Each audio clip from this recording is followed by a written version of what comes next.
and on your radio. This is CNA 938. Next, news and current affairs through the night.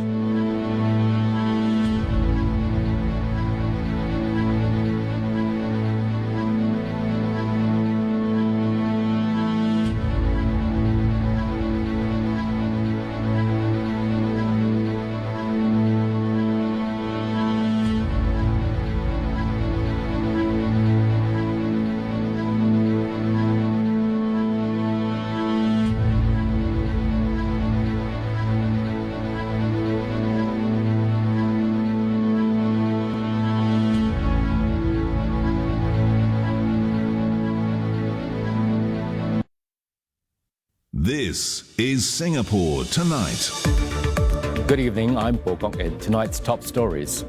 The Malay Heritage Centre reopens. Prime Minister Lawrence Wong says community spaces like these strengthen shared identity and bring Singaporeans together. More discounts for Singaporeans from August as DBS rolls out a 10 million Sing dollar plan to help you cope with rising costs. Montfort Junior School to take in female students in its Primary 1 cohort from 2028 amid demographic shifts.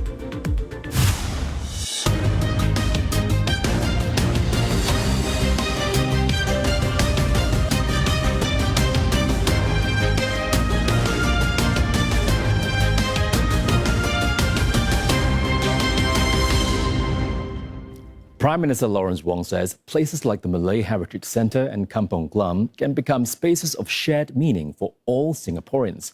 He says every community's contribution to shared identity is how Singaporeans have lived together in harmony.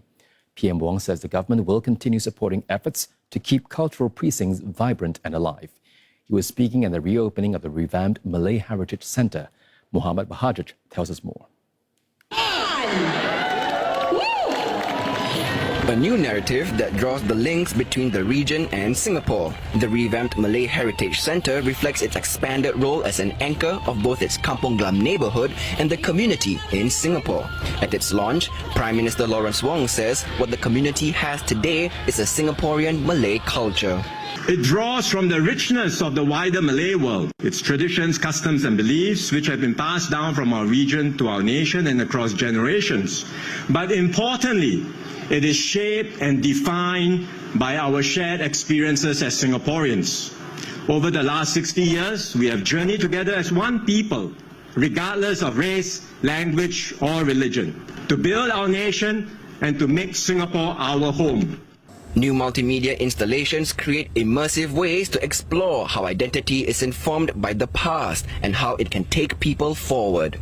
Some 280 artifacts also tell stories of key pioneers, such as Zubir Said, who composed the national anthem, and Singapore's first president, Yusof Ishak, who co-founded a Malay newspaper.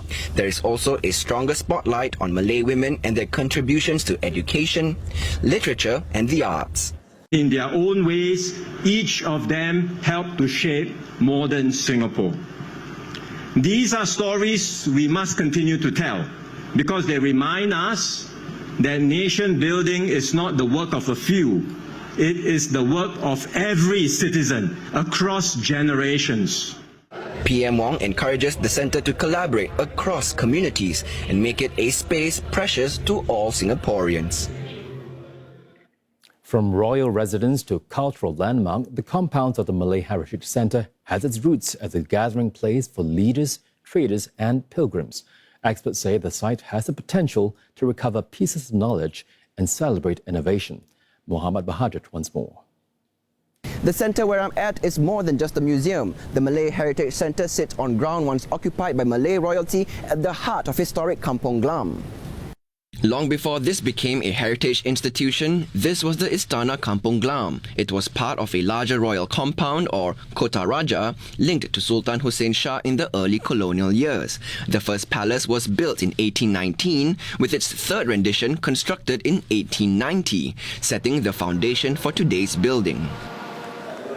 But the Istana was never just a residence. It stood at the center of a thriving port settlement where traders, artisans and pilgrims moved through, connecting the region. By the early 20th century, the Istana took on a more communal role. Its grounds hosted political meetings, social organizations, and public lectures.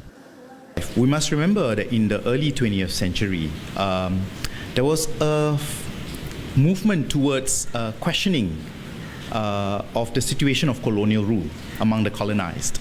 And so many of these activities came very close to talking about the right of self-determination of peoples, or plugged into international networks that involved places that were already independent of colonial rule or were speaking out against colonial rule. And you must not forget, Kampong Glam was also a center for an intellectual hub, printing presses, right? The circulation of knowledge and information about international events. Over time, the site changed with Singapore itself. From royal residence, it became a historic landmark in a district shaped by different communities, traders, and traditions from across the Malay archipelago.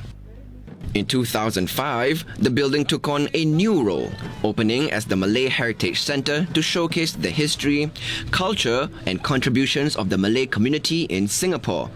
Then, in 2015, the former Istana Kampong Glam was gazetted as a national monument, recognizing both the building and the stories it carries. Malay Heritage Centre has the potential to be the site for the recovery of these knowledges, and that we commemorate them in ways that celebrate innovation as well as forward thinking of people of earlier periods.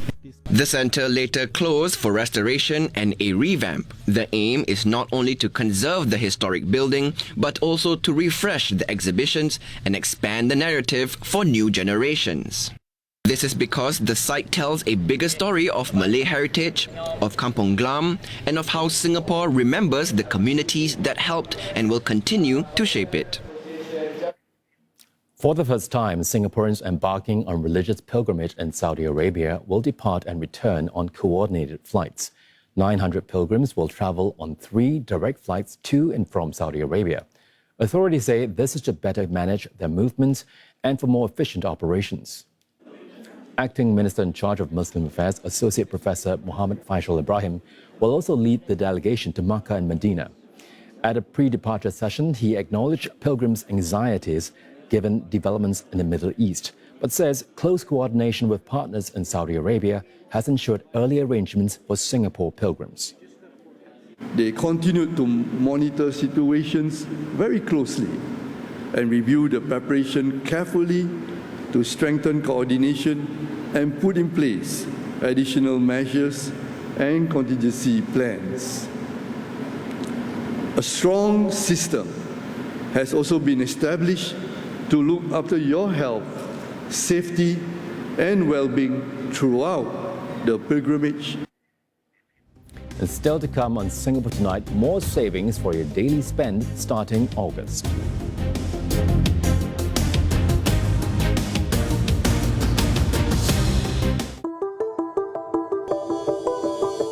The government will provide additional support in response to the Middle East situation for Singaporeans and businesses. The disbursement of the $500 CDC vouchers announced at budget this year will be brought forward from January 2027 to June 2026. These vouchers will be valid until 31st December 2027.